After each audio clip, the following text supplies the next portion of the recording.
講個好消息俾你哋聽啊！我下個月去法國讀書啊！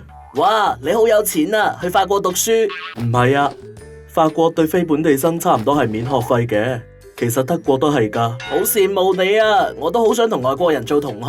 你唔出去都有機會同外國人做同學㗎。最近唔係話政府每年會資助多100個其他國家嘅學生嚟香港讀大學咩？咩其他國家啊？咪係特區政府利用10億公帑撐一帶一路擦阿爺鞋啫嘛？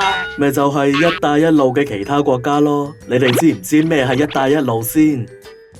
乜唔係大陸地方啫咩？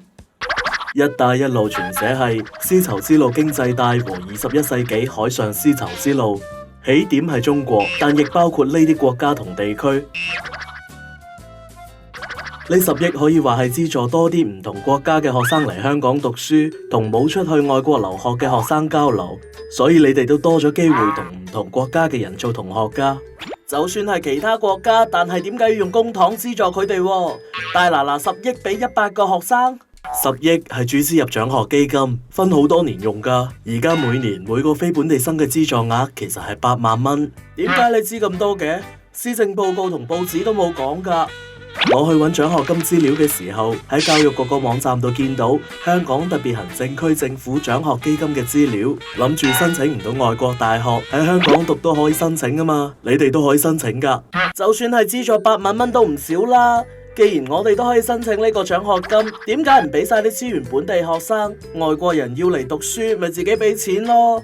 同我去法國一樣道理，點解人哋要差唔多免學費俾我呢個外國人去讀佢哋嘅學位呢？就係為咗爭取外國優才生去同佢哋國家嘅學生交流，因為申請嘅學生都要過5關斬6將，係精英中嘅精英嚟㗎。俾晒啲外國精英嚟，咪又係同我哋搶飯碗。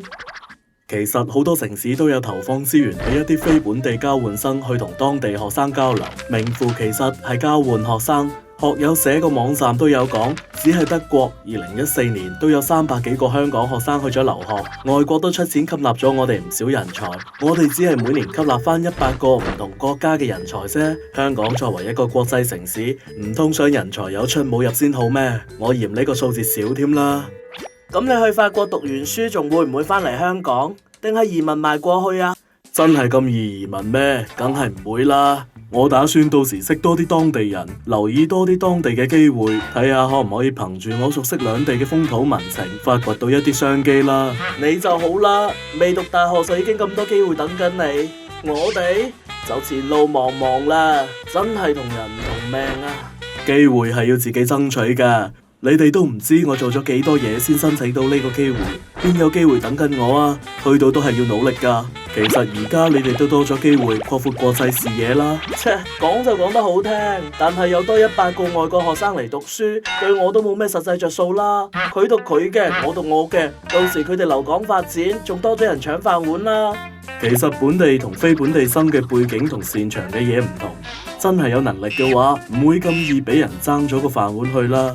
nice 啲，主動去認識非本地生，佢哋咁遠水路嚟到，應該好似我去法國咁，都想認識多啲本地生，唔好覺得佢哋係精英就會搶咗香港人嘅飯碗，反而諗下有多啲精英嚟香港，可以提高我哋本地生嘅水平，同埋佢哋畢業後無論係回國定係留港工作，都可能可以為香港創造多啲國際商機呢。又係嘅，喺全球化嘅環境底下，一個地方嘅國際網絡越強越好。其實叫乜一帶一路啊？直接叫全球化策略，咁咪簡單易明咯。